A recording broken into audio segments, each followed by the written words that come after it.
La idea es esta, ¿no? Hablar de la agroecología, ¿para qué sirve la agroecología? En esta idea de producir. Y después me encantaría que haya un debate. Ahí está. Bueno, a mí siempre me gusta empezar, porque esto es importante, y esto tiene que ver con una actividad humana bastante particular, casi única, que es la agricultura, agricultura y ganadería. Es quizás una de las actividades más importantes del ser humano, porque tiene que ver con proveer algo esencial, alimento. No se puede vivir sin, y no es la única, pero la principal forma de producir alimentos para los seres humanos es la agricultura. Hay caza, recolección, pesca, pero lejos, lejos, lejos. La mayor parte de esto se produce a través de la agricultura. A su vez, los espacios rurales producen otros productos, de energía, otras fibras. Además, son fundamentales para proveer procesos ecológicos y para muchos países como el nuestro, producen divisas para comprar cosas que el país no produce. Por lo tanto, es una actividad que no se puede interrumpir. No se puede interrumpir. O sea, si nos está saliendo mal, hay que arreglarlo, porque se nos va la vida en eso. Y entonces, la idea es, bueno, ¿y estamos logrando? Y eso depende del modelo. Y lo que hay que tener en cuenta es que hay mucha ciencia puesta ahí. La Facultad de Economía de la Plata tiene 140 años, la más vieja de la Argentina. Uno dice, bueno, seguramente está saliendo bien. Hay CONICET, hay CIC, hay INTA, hay universidades. Hay mucha gente que investigó, investiga y está puesta al servicio. Entonces, sí, no, bueno, no deberíamos preocuparnos. Bueno, depende del modelo de negocio. No es lo mismo producir así, horticultura, con vegetación acompañante, en un ambiente diverso, o así, producir animales de esta manera, o de esta, que genera un paisaje, ¿sí? O hacerlo de esta manera, que genera un paisaje. Uno cuando va y elige, no sabe, pero está mandando una señal automática. Nosotros somos responsables de esto, pues, como consumidores.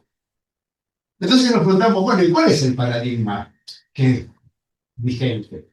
¿Hay algún modelo? Sí, hay un modelo que predomina, que yo lo llamo, que digo paradigma porque es producto de una manera de pensar, de un conjunto de ideas. O sea, lo que vemos es la realidad plasmada de una manera de pensar. Y esto ha generado esta idea de un paradigma, yo lo llamo simplificado, pocas cosas, productivista, casi un rendimiento, lo único que interesa, y a corto plazo. Entonces, esto se ha traducido, esta puesta en juego de estas ideas durante mucho tiempo, se ha traducido en un modelo que se caracteriza por el monocultivo. O sea, cultiva una sola cosa en grandes extensiones, pero con muchos cultivos. Y esta es un poco una gráfica del modelo, ¿no? Una propaganda. La propuesta más completa para aumentar el rendimiento de tu soja. Rendimiento, casi lo único que interesa, pero siempre hay que aumentar. Pero para eso necesitamos todo un paquete. Entonces, eso te reduce a algunos problemas. Primero, el mundo se calcula que tiene más de 50.000 especies de plantas, pero 15 cultivos son el 90% de todo lo que comemos. O sea, todo lo que comemos, el 90% de la demanda energética está cubierta por 15 cultivos. Y tres, los más importantes en la extensión del mundo, así como dice arroz, son el 60% de todo lo sembrado. Tres especies son el 60% de todo lo que consume la humanidad. Quiere decir que si fallan estos cultivos, 2.000 millones de personas mueren. Y además, esto se visualiza claramente, esta es la distribución en Argentina de los principales puntos. Los tres más grandes, el 82% de todos sembrados. Argentina, el octavo país del mundo en superficie, su superficie útil, tres cosas ocupan el 82%. Ahí empezamos a vislumbrar, se encienden luces amarillas y rojas. ¿Qué pasa? No solo es el problema de pocas especies, sino que dentro de cada especie hay algo menos tangible, menos visible, que es la variabilidad genética, que es esencial para la capacidad de adaptación. Lo que asegura que una especie no puede extinguirse es que, aunque sea una especie, tiene muchos genotipos con distintas habilidades que podrían adaptarse a ambientes cálidos. En eso estamos mal también. Esto representa este árbol el grosor de estas especies de ramas, ¿cuántas variedades de algunos cultivos yo podría conseguir en Estados Unidos hace 100 años si querés? Por ejemplo, quiero sembrar maíz, bien. ¿Qué es lo que tengo? Tengo 307 tipos de maíz. 100 años después quedaban 12. ¿Qué fruto? Entonces, claro, este modelo nos produce, primero, una gran vulnerabilidad ecológica de algo vital en común. En un momento de variabilidad ambiental enorme. O sea, se supone que en estos momentos, donde además del calentamiento global se visualiza la variabilidad climática extrema, como nunca se vio antes, que nos sorprende por lluvias y sequía, debiera habernos encontrado a la humanidad, que hace muchos años que aplica la ciencia, con un sistema de algo vital robusto, sólido, y nos encuentra vital, a contracorriente, con un sistema de algo vital que es comer totalmente vulnerable. 3 especies y bajísimas volumen. A su vez, desde el punto de vista alimentario, la oferta en cantidad de calorías no está mal, pero en la calidad pesa. Estamos comiendo 3 cosas. Y eso genera además, el monocultivo, pocas cosas, el debilitamiento de procesos ecológicos esenciales, ¿no?, que aseguraban como mantener a raya ciertas adversidades y, por lo tanto, el uso creciente del país. Entonces, de alguna manera, empieza a aparecer los síntomas. Nosotros vemos en la agroecología que las enfermedades de las plantas no son el problema, son el síntoma del problema, que es la baja nutrición. Es la expresión esperable de lo que estamos haciendo. Con las plantas lo mismo. De hecho, hoy tenemos muchísimos problemas de enfermedades, malezas, plagas, a pesar de que se está combatiendo con toda la artillería pesada. No, enfermedades lo mismo, y acá viene como una especie de drama, ¿no? Cuando vemos estos síntomas de ese modelo elegido, nos preocupamos. Tengo plagas, tengo esto, tengo enfermedad. Y el drama viene porque cuando uno, ingeniero, pensamos cómo lo resolvemos y recordamos lo que aprendimos en la facultad, percibimos en qué me siento seguro, qué es lo que tengo como sólido. Esta es la única manera que tenemos nosotros sólidos de resolver el problema. Y ahí vamos, aplicando de nuevo, aplicando más, aplicando en esos momentos.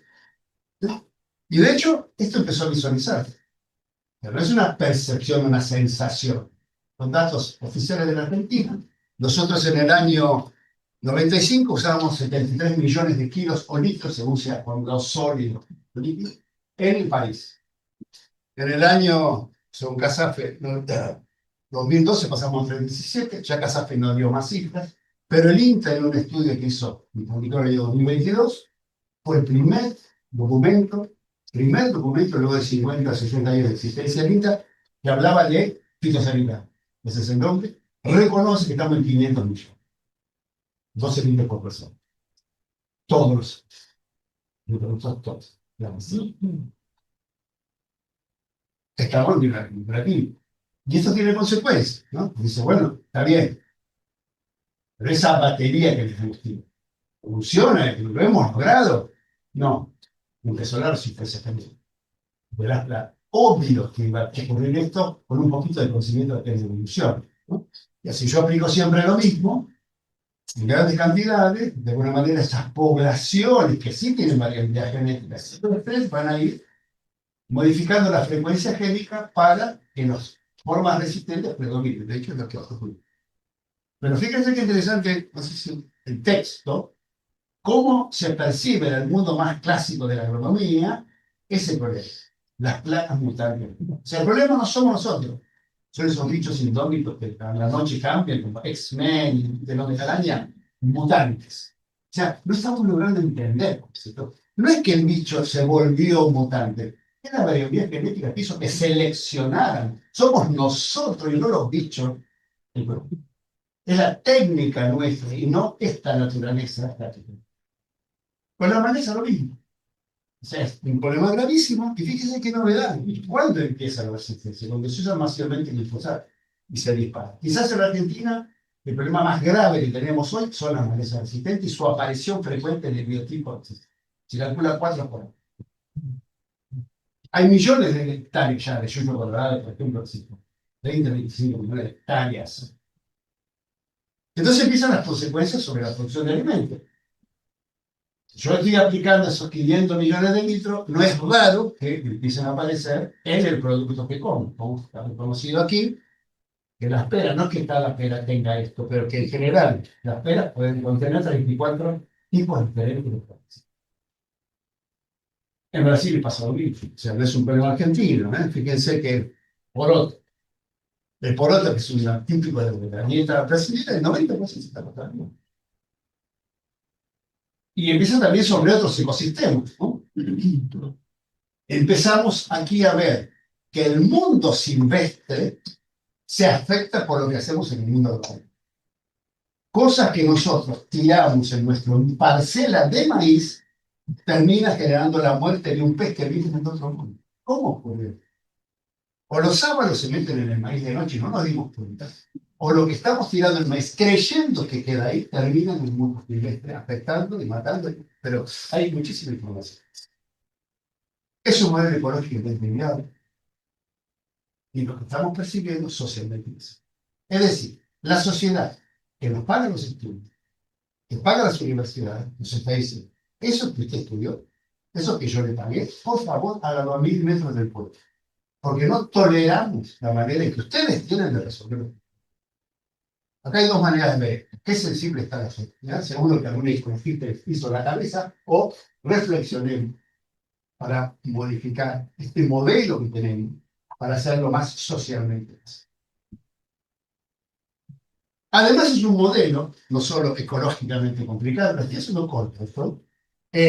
Y socialmente, sino que además es un modelo, es una manera de hacer agricultura difícilmente apropiable por gran cantidad de productores, porque es excesivamente insumo dependiente. Es decir, que para hacer yo este modelo necesito comprar muchas cosas. Y si no, fíjense lo que es una propaganda de un congreso de maíz. Son todas las empresas, este es el mundo agropecuario. Es el mundo que hay, no el mundo que podrías. Y no es maíz, trigo, congreso de maleza. El mundo de las empresas que producen auspicios performance. Es decir, aquí hay un ruido enorme, ¿no? Es el modelo y se ve de un golpe de vista todos los que están ganando dinero por este modelo. Esto fue rápido, pero la pregunta que a mí me interesa es esta, ¿no? Hoy no hay quien no reconozca, o hay muy poca gente que no reconozca y no admita esta problemática, porque la evidencia está muy mal. Hay muchísima información. Hace 30 años muchos nos negaron, hoy ya no. La disputa pasó en otro terreno, en estas preguntas.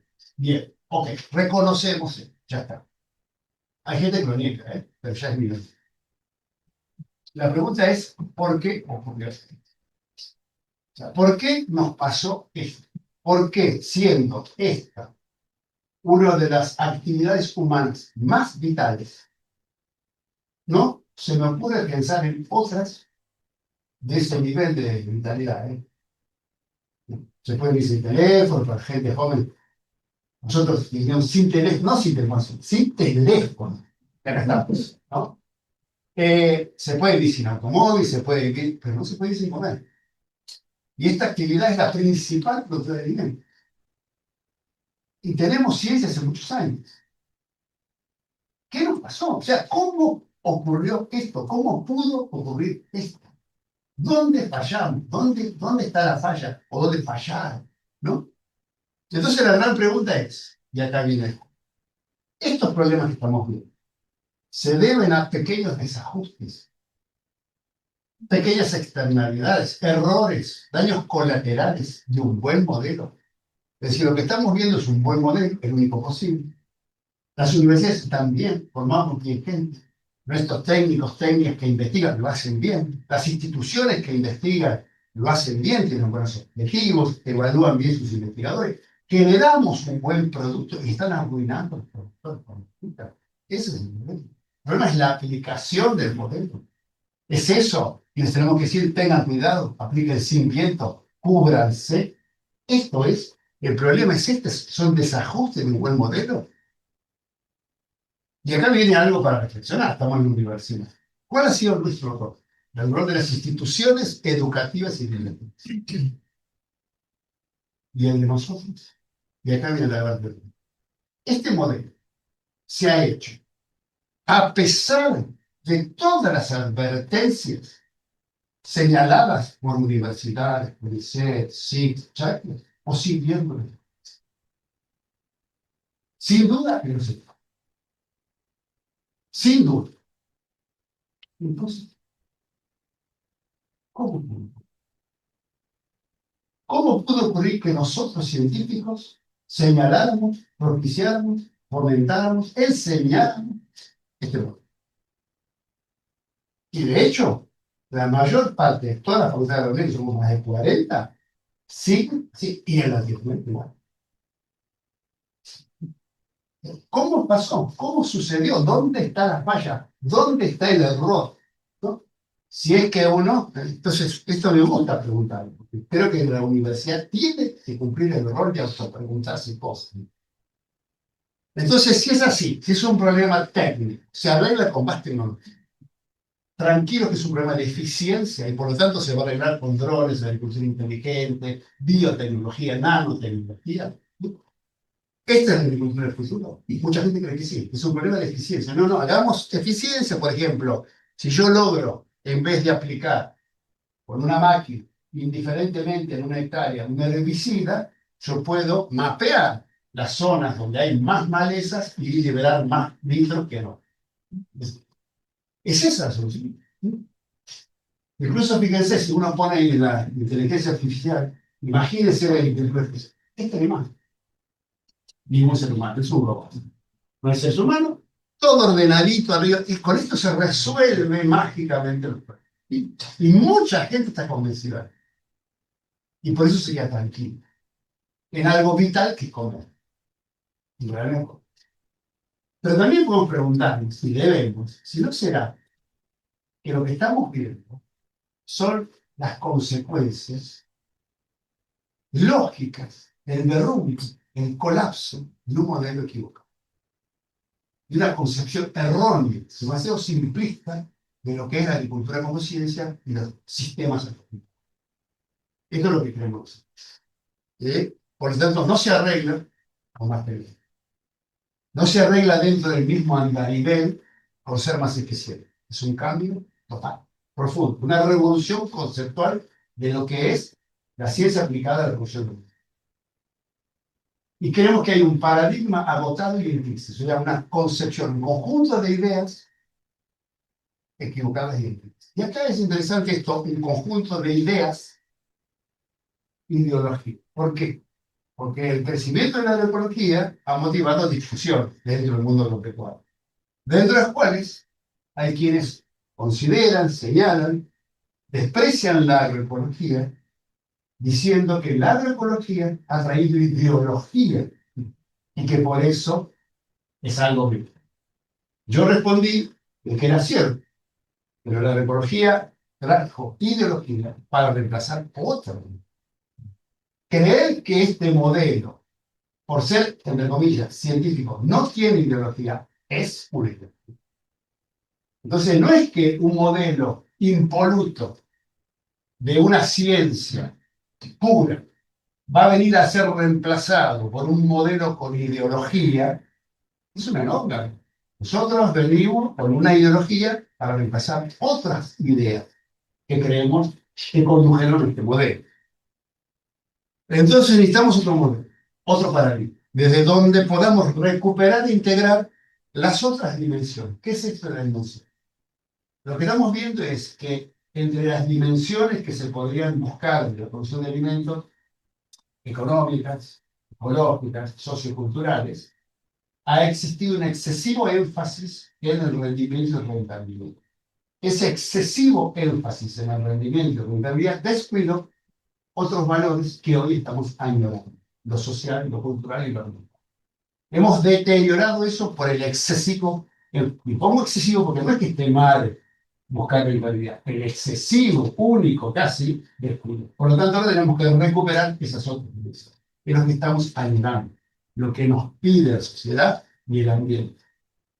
Entonces, de alguna manera, lo que tenemos que hacer es como un modelo de agricultura sustentable, que dure en el tiempo, que cumplimente simultáneamente objetivos económicos productivos, claro que sí, pero a su vez ambientales y sociales.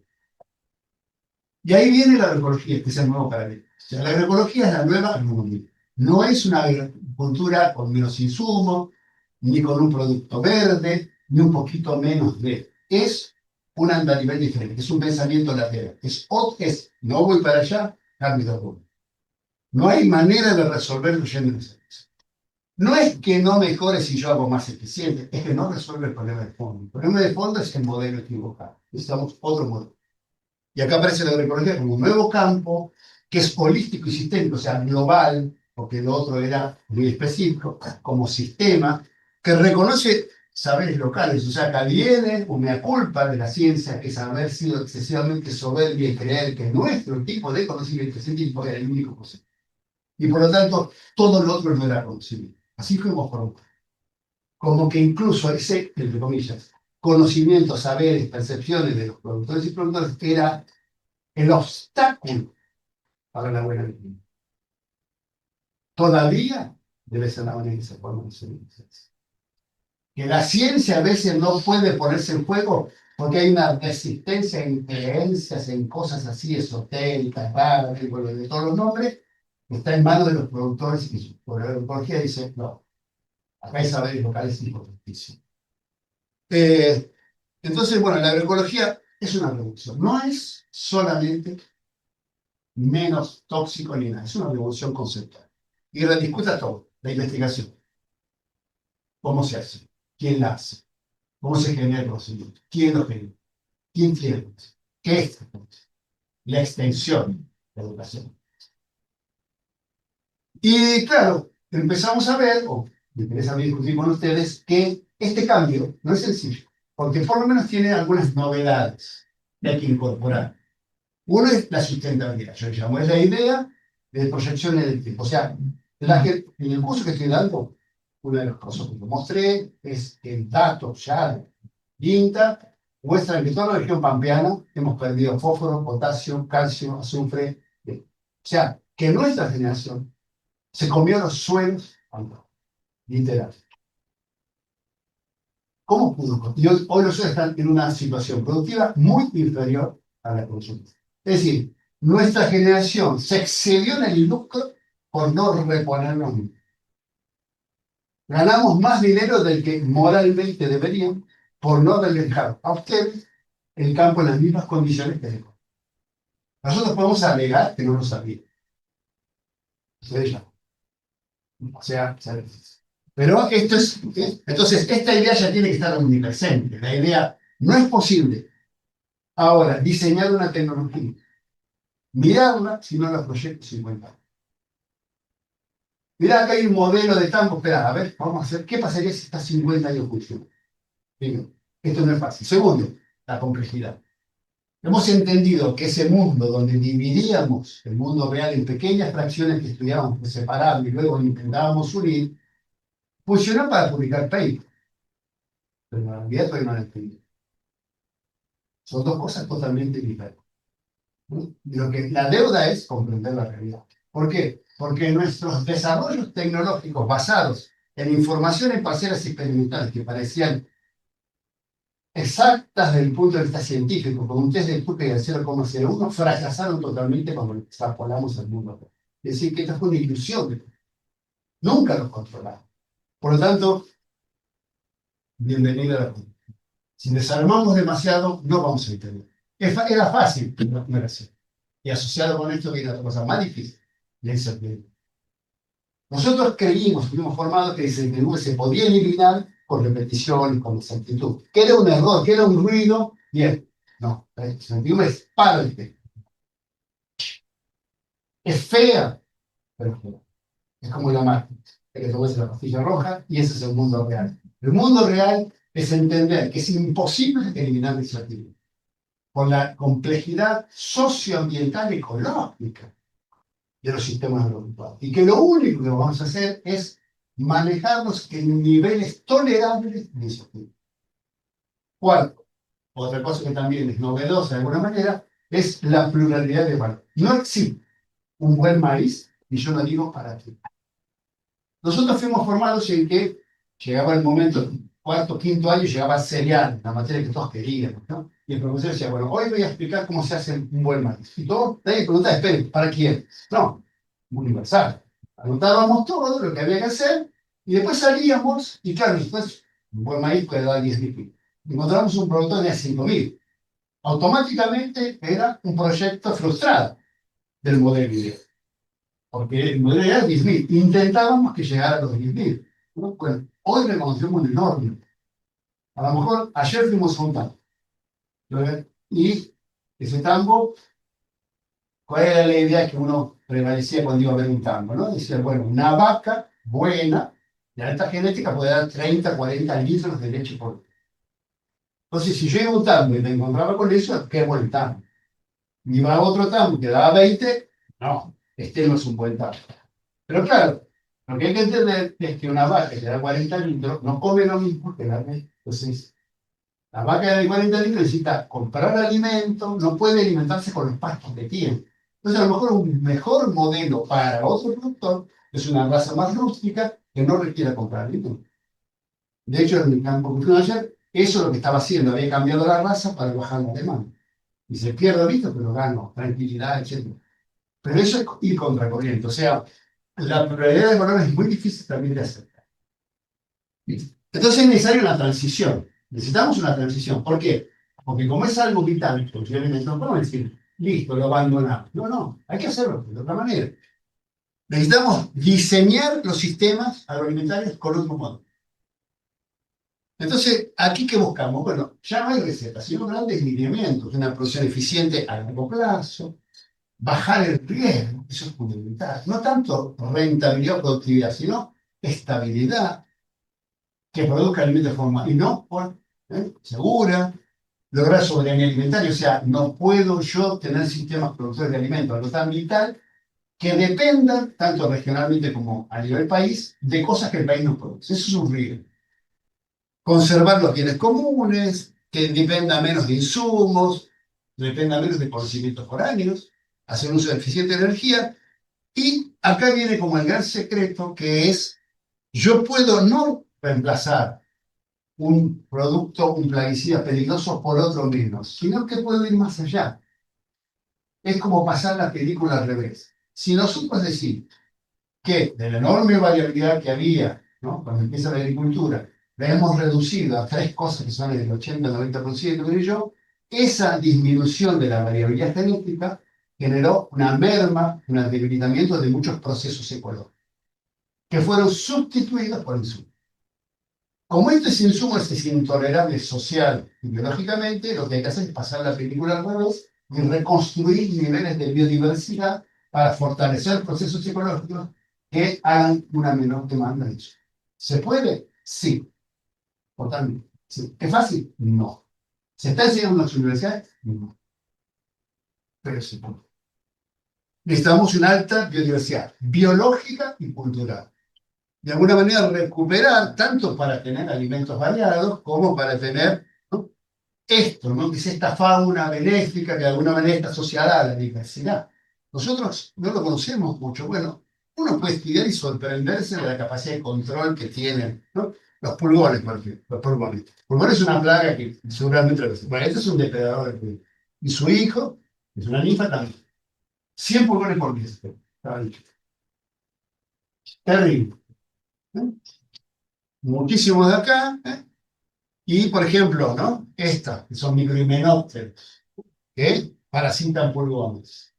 Pone huevo, el pulgón come y luego sale ahí, abriendo una tapita como alguien del octavo pasajero. Exactamente igual.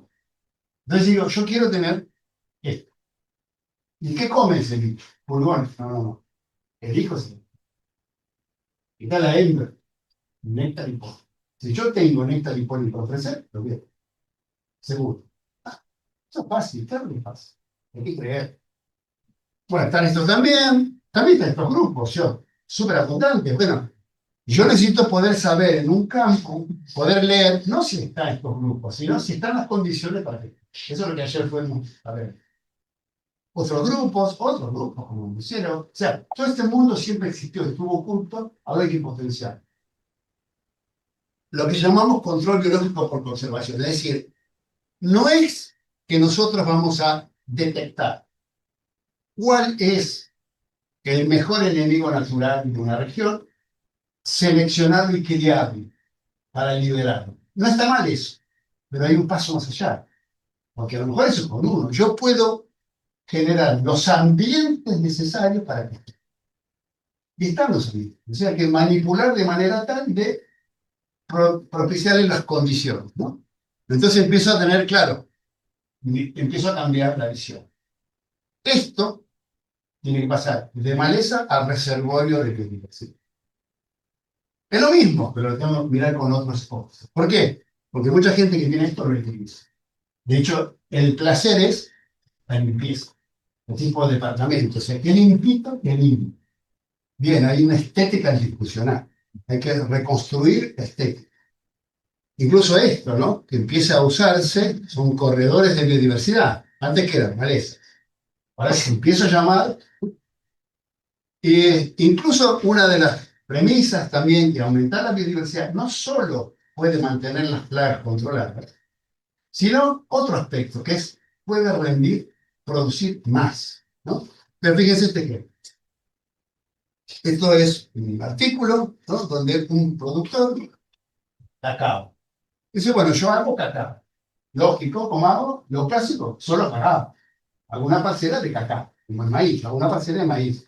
¿Cuánto saca usted de cacao? 1.000 toneladas, 1.000. Bien. Se cuenta con otro productor, que se autodefine agroecológico, que además de ser cacao, hace un montón de otras cosas.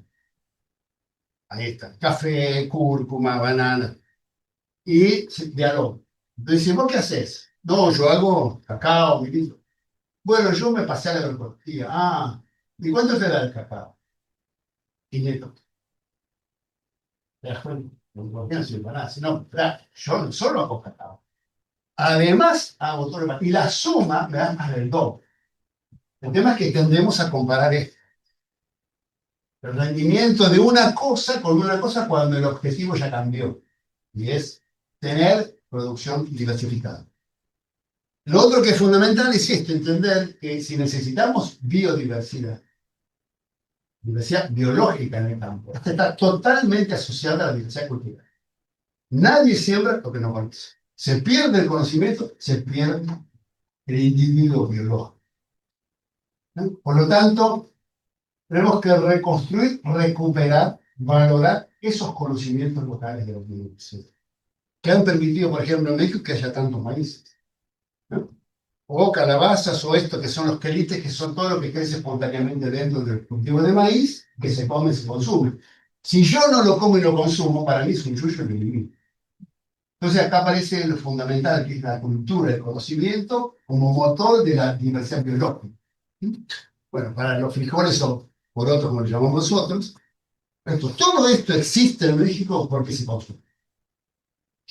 Entonces, claro, acá nosotros tenemos que entender la magnitud del cambio. Es mucho más que otra tecnología. Es otro paradigma, conjunto de ideas. Y es a largo plazo. ¿Por qué?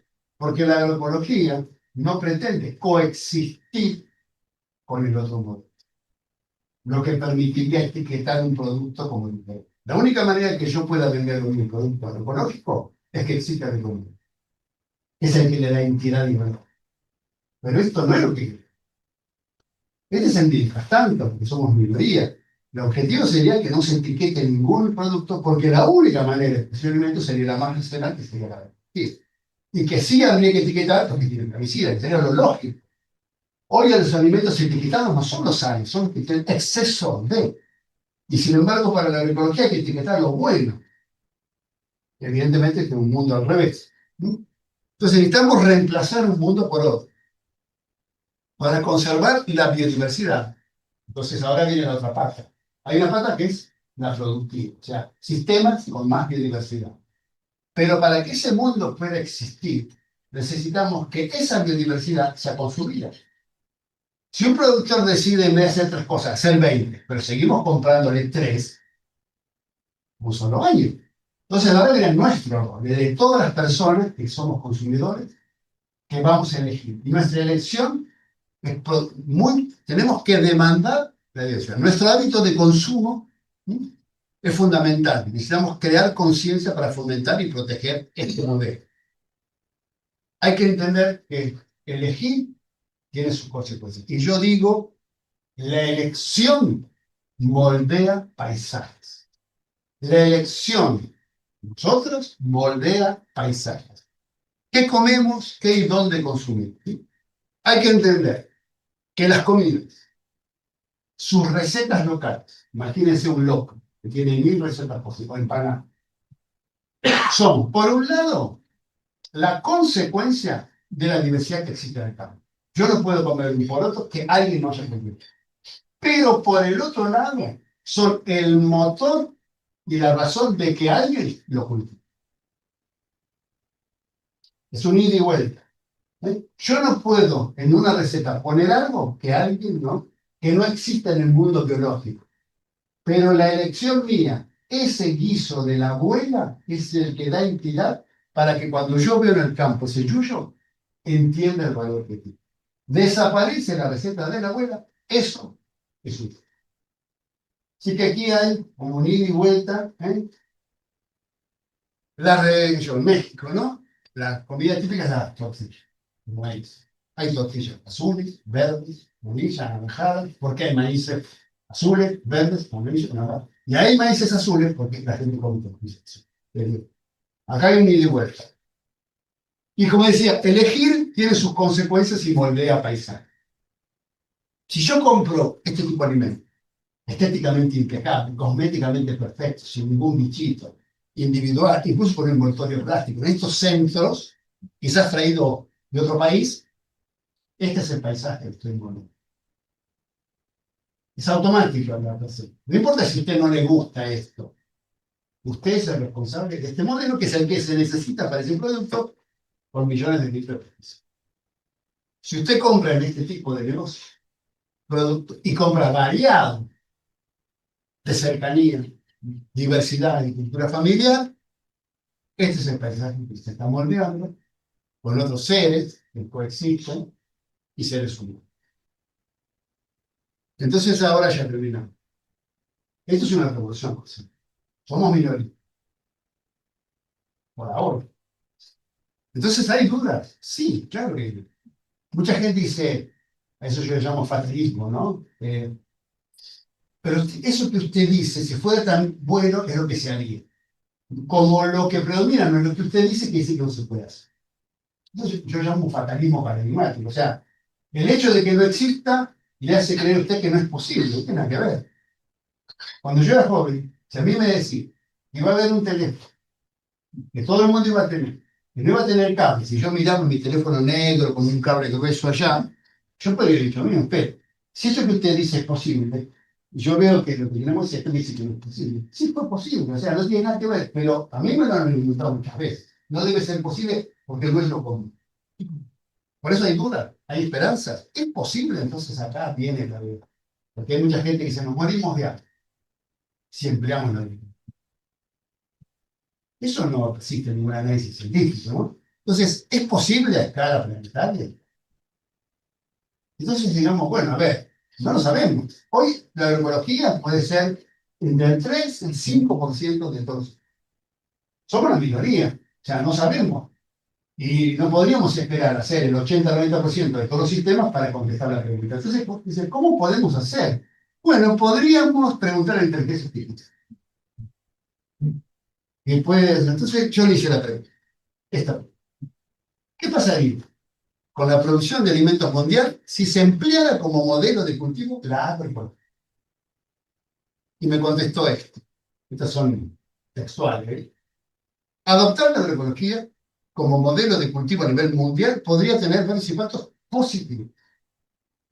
Sostenibilidad ambiental, reducir las emisiones, seguridad alimentaria, beneficios económicos y salud y nutrición. Ambiental, ¿por qué? La agroecología promueve prácticas agrícolas que mejoran la salud del suelo, conserva la biodiversidad, reduce los químicos. Esto podría llevar a una producción de alimentos más sostenible y resiliente, es decir, recuperable. Y reduciría emisiones, porque, claro, se gasta mucha energía. Los químicos indirectamente todos tienen energía asociada, ¿no? Entonces, al bajar eso, bajo la energía, eso está asociado indirectamente a la emisión de dióxido de carbono. Bajaría el impacto. Seguridad alimentaria, es la duda de muchos. Bueno, tendríamos hambre, pero seríamos ecológicos. No. La agroecología puede mejorar la seguridad alimentaria. Primero porque aumenta la diversidad y promueve sistemas más resilientes. Dijimos, en un mundo de variabilidad climática necesitamos resiliencia y estabilidad. La agroecología lo provee. Beneficios económicos. Esto también, para mucha gente, ¿cómo? Pero voy a perder plata. No, bajan los costos. Entonces, reducir los costes de producción y mejorar la eficiencia puede aumentar los ingresos de los agricultores, sobre todo de pago. Y finalmente, obvio, al minimizar el uso de agroquímicos y promover dietas locales y sostenibles y diversificadas, la salud humana. Estamos en una maestría, una salud, claramente que el alimento es básico, esto promueve la salud sin duda. Por lo tanto, la adopción de la agroecología podría transformar el sistema alimentario global, haciéndolo sostenible, equitativo y resiliente. A pesar, por lo tanto, de las dificultades, no es fácil, ahora lo somos minoría, el cambio no solo es necesario, sino que para transformar el sistema agroalimentario. Y la agroecología es el cambio.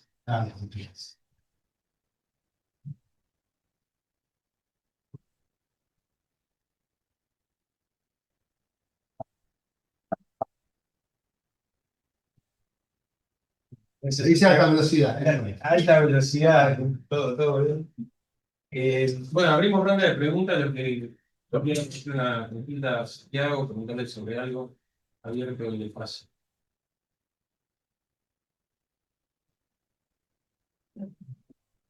Eh, con todos los beneficios que tiene la agroecología, ¿cuáles crees que son los costos que puede tener de inversión para transicionar a la agroecología? ¿Es el recurso humano, es la inversión?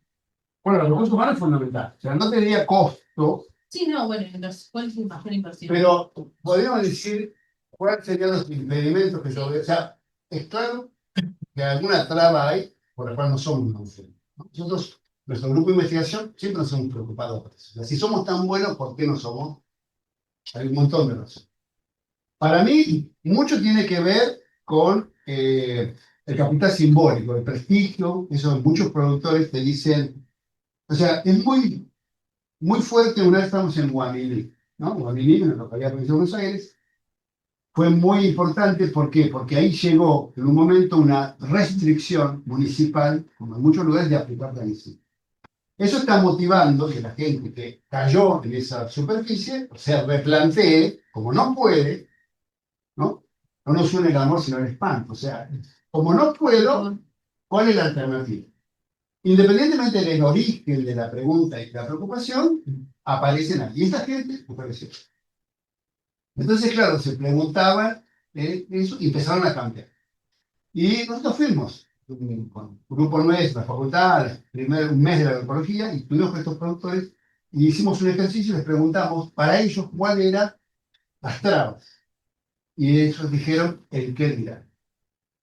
Uno por ahí le ha dicho el dinero, las técnicas, primero. O sea, la sensación, no quiero ser tildado de hippie, palabra que se usa, loco, en México, o sea, me dicen loco, eso tiene un peso enorme.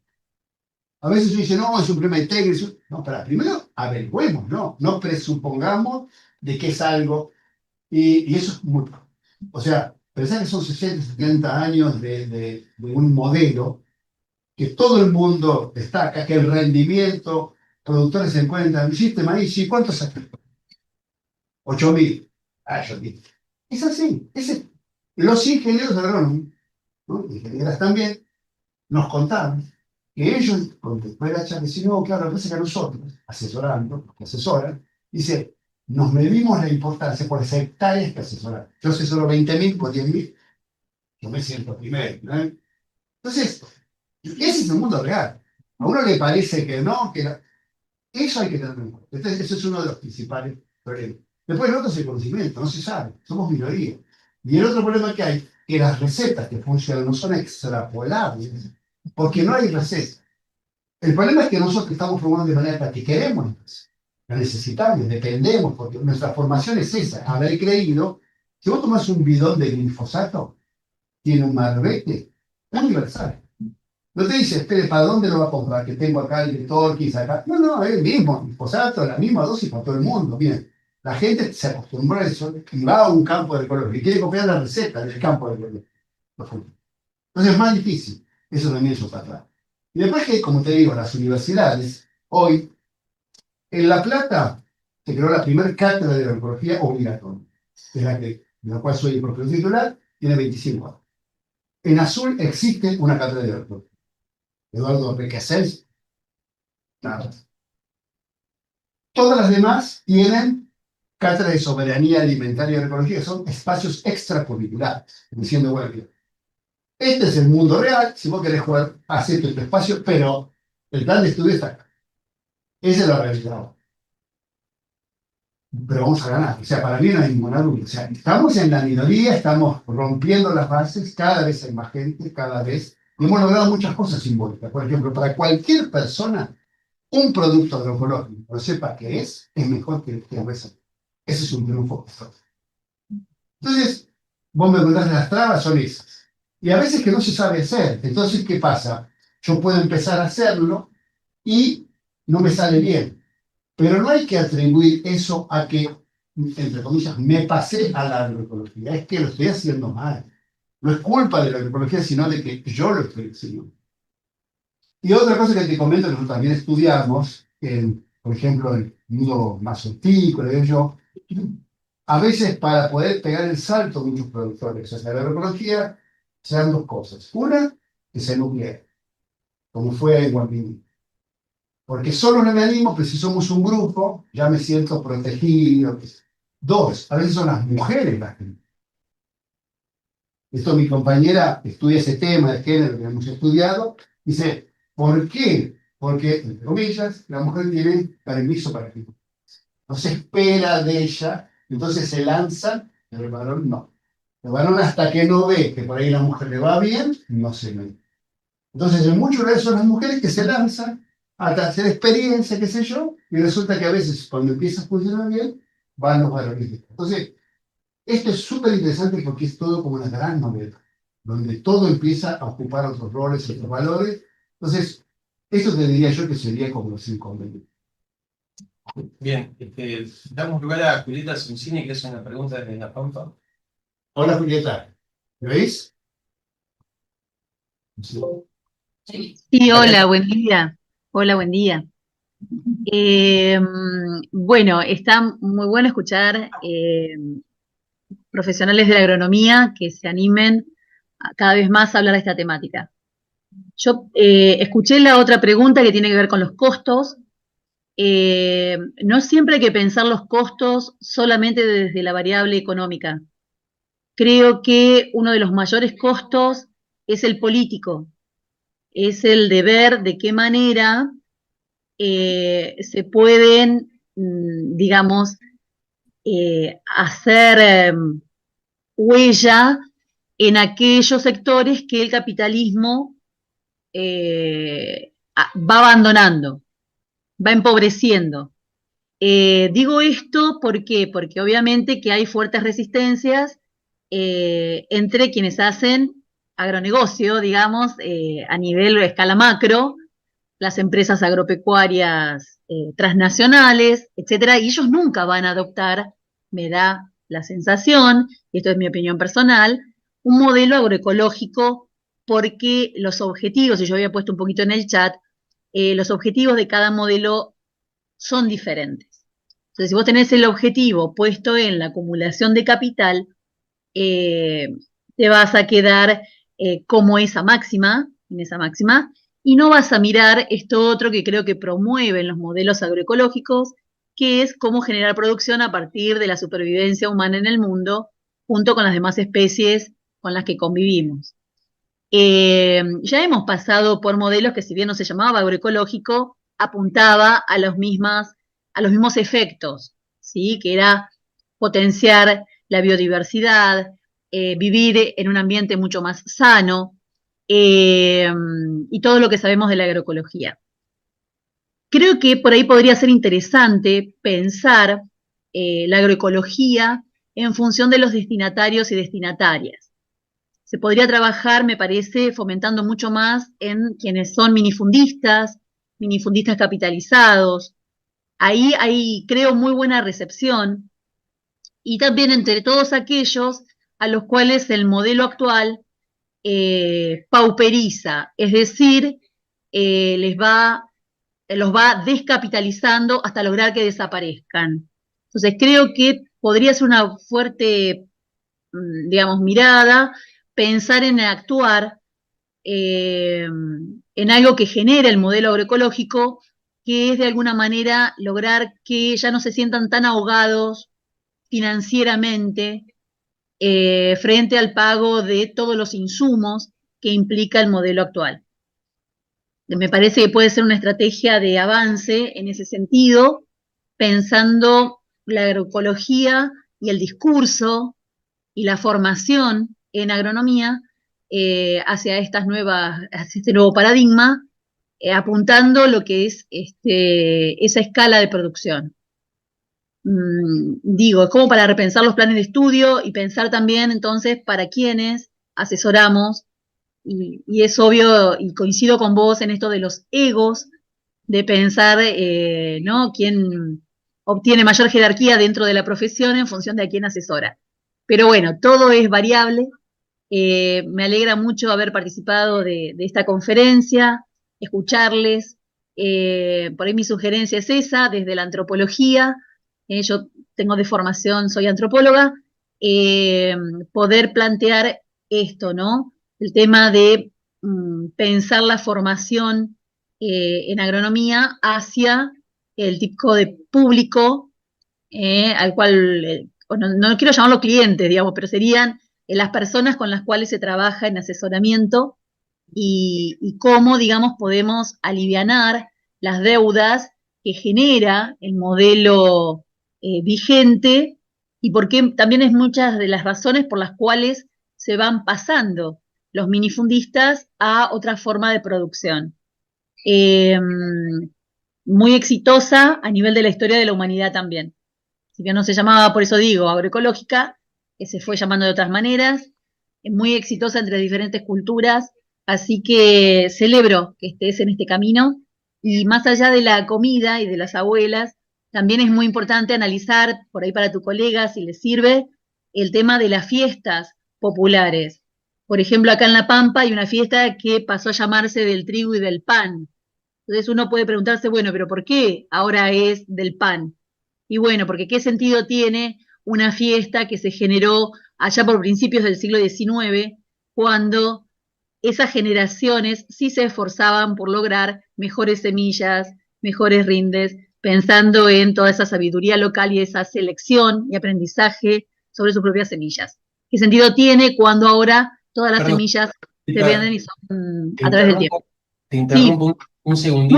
muy largo el comentario, perdón. No, es que en realidad tenemos una lista bárbara de personas que por ahí van a preguntar. Te ¿Sabés qué me reagradezco. pasó? Que en la otra no había interacción, en la del auditorio. Nos Está tenían bien. silenciados, mal. Muy breve, entonces, te felicito, y por ahí como estrategia sería pensar qué posibilidades hay de no pensar en una formación eh, cuyos receptores sean solo, o pensar la producción desde un único lugar, pensando en que el agronegocio a nivel de escala macro no creo que le interese realmente, porque está en el poder y porque capitaliza todo esto, en este momento cambiar a un modelo agroecológico. Sí pensaría más en pensar la formación hacia un público destinatario que pueden ser los minifundistas o los familiares capitalizados, que es donde está aprendiendo la idea, y creo que es donde habría que potenciar antes de que desaparezcan las producciones pequeñas. ¿Sí? Nada, esa sugerencia. Muchas gracias.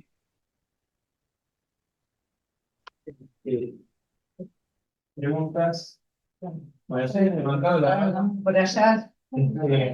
Sí, sí, dale. Hola, quería ver quería preguntar qué otras condiciones, además por ahí de las condiciones individuales de consumo, que creo que eso es muy importante, pero más a nivel de política, entiendo que hoy las políticas van en el sentido contrario, pero ¿qué te parece las otras condiciones que tiene que dar para que este modelo se pueda posicionar como...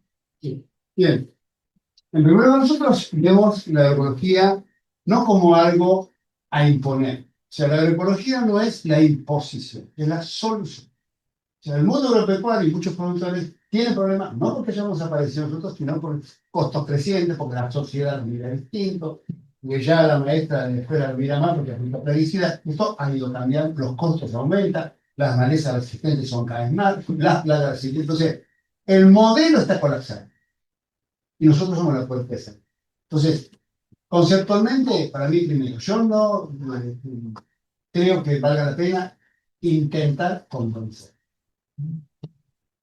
No, a nadie, ni en el mundo del producto, ni a nadie. Si alguien no te pregunta y no tiene dudas, ni vale la pena. Ese sería el círculo del cojo. Se oponen, están en contra. Después tenés un círculo amarillo, gente que duda. Que no se opone, que duda, que sé yo cuánto, ahí sí. El círculo rojo lo que hay que hacer a las personas que están como es hacerle la vida más incómoda. Entonces, es restricciones. Por ejemplo, ahora, el 5 de mayo, la Corte Suprema de Justicia de la Provincia de Santa Fe emitió un fallo muy importante que dice, uno, el glifosato es cancerígeno. Dos, la agroecología es enferma. Y esto es muy importante, ¿por qué? Porque al percibir los jueces de que la agroecología es viable y factible, son mucho más severos con aquel que usa pesticida. Durante mucho tiempo y en muchos lugares todavía, y seguro que para muchos de ustedes, para mucha gente, el tema de la agroecología como potencial es tan endeble que no queremos ser muy severos con el uso de plaguicidas porque estamos creyendo y convencidos que no hay otro. De hecho, mucha gente me dice, no se puede producir sin plaguicidas. Digo, mira, ese paper me lo menciona todos, tráemelo, porque nunca me leí. Yo desafío a mis alumnos de cuarto año que me lo traigan, siempre, nunca me lo. No existe un paper que pueda demostrar que sin plaguicidas no se puede producir. No existe. Y no es cierto. Sin embargo, muchísima gente cree eso. Y eso es una cosa a remover. Entonces yo creo que la agroecología podría mejorar si existieran los estados municipales, estados provinciales, estados nacionales, fueran más severos en esta en la reglamentación y la permisibilidad que tenemos, que todavía es excesivo. Yo creo y convencido que en algún momento, no sé si lo voy a ver, se va a prohibir el uso de plaguicidas. Y las generaciones de jóvenes van a decir, pero papá, ¿en serio que usaban plaguicidas? Sí. ¿Ustedes sabían que era venenoso? ¿Se aplicaban a la comida? Sí. Pero sabían que era venenoso. Algunos tienen la calavera comestible. Y ustedes lo aplicaban y después se lo comían. Sí. Pero ¿cómo hacían? Y si no vamos a poder explicar. Es como lo mismo de fumar en el micro. Yo fumé, esa época, no fumas mucho más, pero el micro tenía cenicero, tenía zona fumador dividida así, un asiento fumador. El mundo de hoy es imposible. Bueno, eso ocurre. Sin duda que eso ocurre. Entonces, el tema es, ¿esperamos eso para lanzarnos? No, porque hay que prepararse antes. Entonces, para mí es un valor fundamental la educación. Hoy no tenemos gente formada. Ayer me preguntaban los alumnos de la maestría el tema, ¿no? Discutíamos sobre el tema acerca de la concientización a la gente de los alimentos, que digo, cuidado con eso. ¿Por qué? Porque si vos hoy tenés una conciencia de la gente de que el alimento puede tener toxicidad y que entonces empiezan a preferir un alimento diferente y no tenés cantidad para suplirlos, acabas de generar una incomodidad y un malestar que no existe. La gente al no saber, no está molesta, de golpe sabe, quiere y no puede, porque no alcanza, hay un embudo. Entonces vas a tener gente muy mal, que sabiendo ahora que está comiendo porquería y que quiere comprar y que no hace. Entonces hay que ser muy cuidadoso de que ambas cosas tienen que ir simultáneamente. porque si no estás generando una infelicidad automática. Entonces, son muchas pequeñas cosas. Lo bueno de la ecología es que bienvenidas todas las especialidades porque necesitamos muchísima gente. Creo que ahí los ingenieros sabemos que nosotros somos una parte nada más del conocimiento, no los únicos, que necesitamos otras voces, otras miradas, de la antropología, de la sociología, que las soluciones nunca son simples y son complejas. El mundo de la complejidad. Y que tenemos entonces necesidad de abordarlos interdisciplinariamente. Eso me parece que también son cosas que hemos ganado, pero después tenés el otro problema, por ejemplo, decir, voy a mejorar las universidades, voy a cambiar la facultad de economía. Claro, pero la agroecología lo bueno que tiene que, como es otro paradigma, retrocede un paso y se pregunta, hoy, la estructura para educar de las universidades es buena. No pensemos cómo arreglo la universidad que ya existe. Si no existiera, tuvieras que crear instituciones educativas. Esta idea de una universidad con cátedra, con 25, 30, 50 materias, se responde al mismo modelo que usamos para investigar, ¿no? Dividir el mundo en partes y ir sumando. Bueno, por eso tenemos las universidades así. Como saberes que se van agregando y en algún momento aparece el ingeniero. Sabemos 10 en cuarto, quinto. Ahí se supone y se transforma por acumulación de pedazos. Bien, eso es un ejemplo. Que ese instrumento sea válido, yo lo discutí. Dos, el modelo de estaciones experimentales. En toda Latinoamérica, el modelo de instituciones, INTA, EMBRAPA, INTA, Corpo ICA, en toda Latinoamérica, se ha basado en la estación experimental. ¿Qué es la estación experimental? Bueno, es un modelo para generar tecnología. ¿Para qué? Para todos los productos. Ah, pero ¿por qué no hacer esa investigación en el campo de los productores? Ah, no, porque es muy difícil. Acabamos de inventar un lugar excelente, que no se parece mucho a los productores, pero que tenemos todo controlado. Y ahí, en parcelas de 5 metros cuadrados, decidimos qué cosas son válidas para todo ese millón de Entonces, el problema es, esta estructura de estaciones experimentales, ¿la vas a arreglar manteniendo la estructura, cambiando objetivos, qué sé yo? ¿O no harías luego? Yo no lo. Para mí no tiene ningún sentido hoy un modelo de investigación para el agro basado en estaciones. Vamos al campo de los agricultores. Bueno, pero ahí las repeticiones no van. Y las publicaciones era el objetivo. ¿Sí? Nos hemos ido en un andanivel donde estamos nuestro ego, nuestra vanidad, y el peite y la publicación, y se nos fue la mano. Y nos olvidamos de obtener información válida para la gente que nos paga el sueldo. Todo esto es un planteamiento. Y para mí, bienvenida a la discusión universitaria. Gracias por la pregunta. ¿Qué opinión te merecen los organismos modificados genéticamente, como por ejemplo las plantas, que representan la sequía o las plantas que representan una plaga? Bien, claramente todo eso interviene en el ecosistema. Perfecto, muy buena. Muy buena. No sé cuánto tiempo tiene. Ya te Está acá, ¿eh? el objetivo es sacarte el jugo, así que. No, me encanta, me encanta. Se habrán dado cuenta. Muy buena. En principio, la pregunta que nos hacemos a veces los gobiernos es si son necesarios. Sin ninguna. Y por ejemplo, vamos a este trigo, ¿no? Lo que dijiste, fíjate. Ustedes vieron un diagrama que yo presenté, que uno de los problemas que tiene el modelo agrícola es que está el cultivo en el mundo, pues uno, o en Argentina, son el 82%. Tratar de mejorar en uno de esos su capacidad de adaptación es una locura. Necesitamos más trigo, porque ahora si vos le agregás la capacidad de resistir sequía, podés expandirlo un poquito más a zonas que hoy no son favorables. Eso, agroecológicamente, es un error que no. Pongamos cultivos resistentes, otros. Así que te contesta desde ese punto de vista. Después, el tema de la resistencia tiene dos grandes líneas. Una es las plantas que se modifican genéticamente para soportar un herbicida. Esas, las hojas transgénicas, son plantas que van a aumentar el uso de herbicida, como pasó en Argentina, que está en 400 millones de glifos. ¿Por qué? Porque las hojas transgénicas. Entonces, ahí ya. Pero después viene la otra tecnología, que es la BT. La BT es la tecnología que se incorpora, por ejemplo, en el maíz, para hacer que el maíz produzca un compuesto químico que es similar a la acetylquinidasa. O sea, es una proteína que lo que hace es inhibir o generar la lisis en el aparato digestivo de las orugas del líquido. Bien, ya fracasó. ¿Por qué? Porque una de las cosas que generan que algo dure poco es una altísima presión de suministro. Entonces vos tenés plantas de maíz, todo un lote de plantas de maíz, con todos los órganos durante todo el tiempo inmunes teóricamente a ese insecto. Como la variabilidad genética del insecto es enorme, esa inmunidad genera una presión de resistencia altísima y hizo que en poquísimo tiempo no se vivió. O sea, no es necesaria eso, sin ningún lugar. Y después está el otro, que es la duda acerca de la inocuidad para el ser humano. Entonces, ante este duda, aunque exista solo la duda, lo que debemos hacer ante la incertidumbre es el principio precautorio. Que si dudo, es preferible. Me alejo, lo restringo, y si me equivoco, no hay problema, que lo acepto como inocuo y después me equivoco.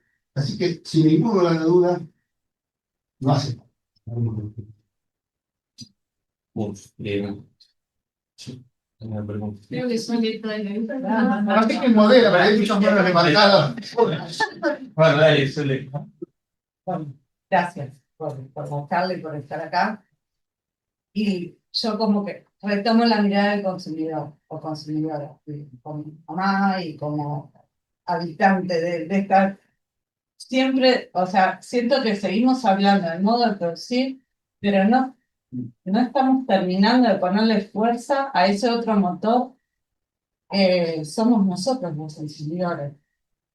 Y entiendo esa mirada de, bueno, ojo que puede generar miedo no llegar a consumir, no llegar a obtener esos alimentos. De hecho, nos pasa y estamos hablando de aguas y escuchamos 500 charlas de agua de contaminación y ya estamos todos, no podemos tomar el agua ni en Tandil, ni en Azul, ni... ¿Y qué comemos? ¿Cómo comemos? Es como la clave. Digo, y hay una base de cambio de educación, pero desde primaria, secundaria, algo que como que se menciona todo el tiempo, pero no está ese cambio. Y casi experimentalmente, quizás en casa, comprando los bolsones, otra vuelta no tenía, que a la verdulería compré un niño de 15 años, que le importa poco y nada en la realidad hoy esto, me dice, ma, este no es del bolsón, ¿no? No tiene gusto a nada, el tomate. Miramos. Claramente, o sea, hay algo que uno puede enseñar y educar y perciben, y digo, bueno, espero que la semillita vaya creando, ¿no? Pero, y que quizás después sus compañeros comentan, y bueno, había una huerta en casa, o había, digo, cómo eso es fundamental, y qué van a comprar, y qué van a consumir, y por ahí ahora es mamá la hincha, no importa. Pero si desde la escuela, si desde otros lados, se está proyectando un cambio en ese sentido, digo, porque el cambio en la producción es Sí. base. Mira, El cambio en el consumo también. Sí. Si vos me preguntas a mí, que hace como 30 años más o menos empecé con esto, si hemos avanzado, yo te diría sin duda. De hecho, este presente superó todas mis expectativas y la de muchos pioneros de la vida. Altieri, por ejemplo, hablaba con él y dice, nunca imaginamos que íbamos a llegar aquí. Entonces, entendiendo que lo que necesitamos, que lo que buscamos es un cambio profundo de paradigma y que es un reemplazo de un sistema por otro, sabemos que eso no se va a conseguir en una generación. Si me decís a mí, 50. Teniendo en cuenta qué es lo que estamos buscando, vamos bien. Ahora, yo veo gente joven que descubrió la electricidad el año pasado y dice, esto no se mueve. Es un problema de perspectiva. ¿De qué creías que íbamos a ver? ¿Vos creías que era posible? No, porque necesitamos lo que vos decís. Educación primaria, educación secundaria. Pero educación secundaria, por ejemplo, las escuelas agropecuarias de la provincia de Buenos Aires, como 100, ya la otra vez me llamó el director de esa escuela y dice, vamos a poner agroecología en todas las escuelas. Yo dije, vaya que formar esos profesores, porque... Y le ofrecí un curso y dijo, sí, listo, vos nos das el curso, nosotros lo formamos. Esto era inviable. Entonces, está ocurriendo. Es lento, está ocurriendo. Lo que voy a decir también está ocurriendo. En las escuelas primarias hay conciencia, hay huertas. Entonces, si vos ves, como niño, que en una huerta crecen las cosas y no aplicaron planísimo, el mito se derrumba de grande, de que no es posible. Sí, bueno, y lo vieron a maestros, y lo vieron todo el mundo. Entonces, hay un cambio muy profundo, que todavía no se visualiza en la superficie, pero es exponencial. Cada vez hay más. Nosotros tenemos una sociedad argentina de agroecología que la creamos nosotros, son un congreso de 1.500 personas. Y si no tenés muchas otras áreas donde juntes esa cantidad, evidentemente cada vez más. O sea, hay algo que mueve, sí, 1.500 personas, o sea, no, sin auspicio de dinero, ¿no? Entonces, hay muchos señales de que el camino es este, de que es viable, estamos aprendiendo, hay muchas cosas que estamos incorporando, voces de otras personas, antes éramos más agronómicos, nos hemos abierto, hemos incorporado visiones de otros, de la nutrición, del feminismo, ¿no? De cocinar, de cocineros y cocineras que vienen. Bueno, ese ruido que al principio te molesta nos hizo crecer.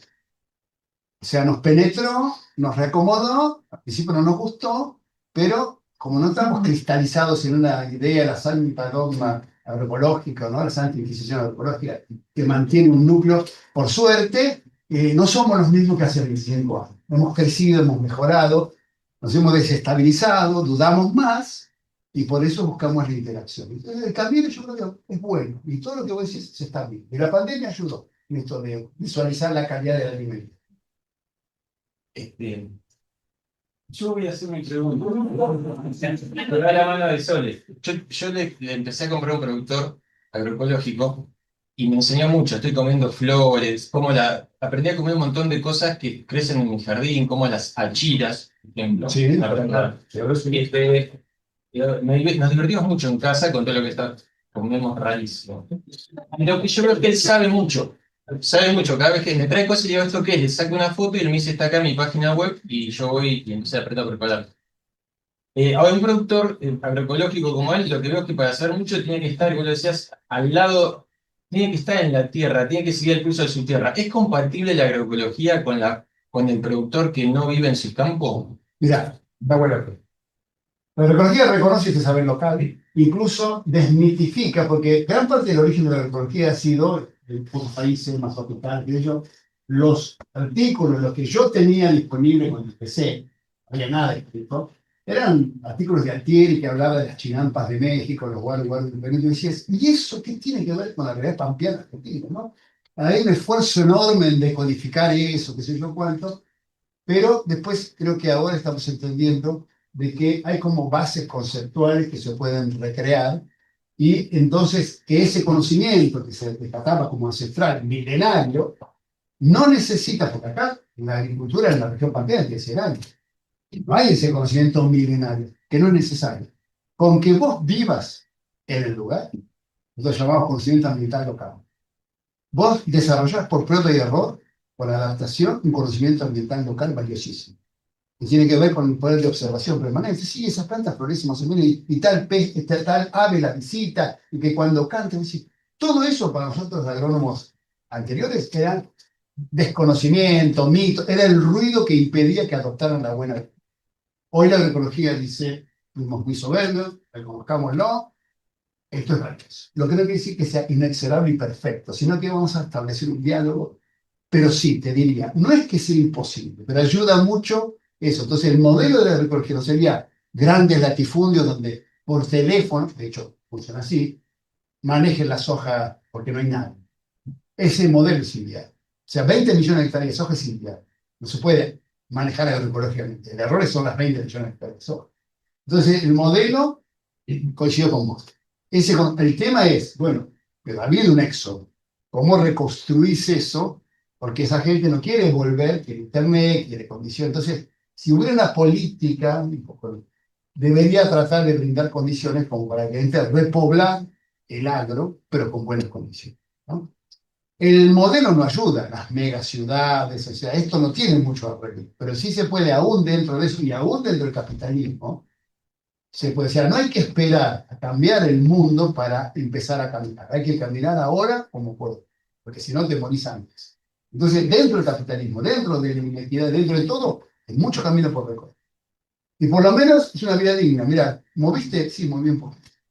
Yo viví bien, o sea, con mi ideal, y no estuve esperando la oportunidad y nunca llegó. Yo creo que como esté, hay cosas que se pueden hacer. Sí. cortita, pero ayer a la noche en la perifanía de alumnos charlábamos con Nere y con los chicos que son psicólogos. Ellos contaban un poco cómo durante la carrera estudiaron un montón de cosas que no tienen sustento científico, que en otros países, perdón, estoy quemando, que están superadas, digamos, a nivel científico y que sin embargo son estructurantes en el programa de estudio de ellos, ¿no?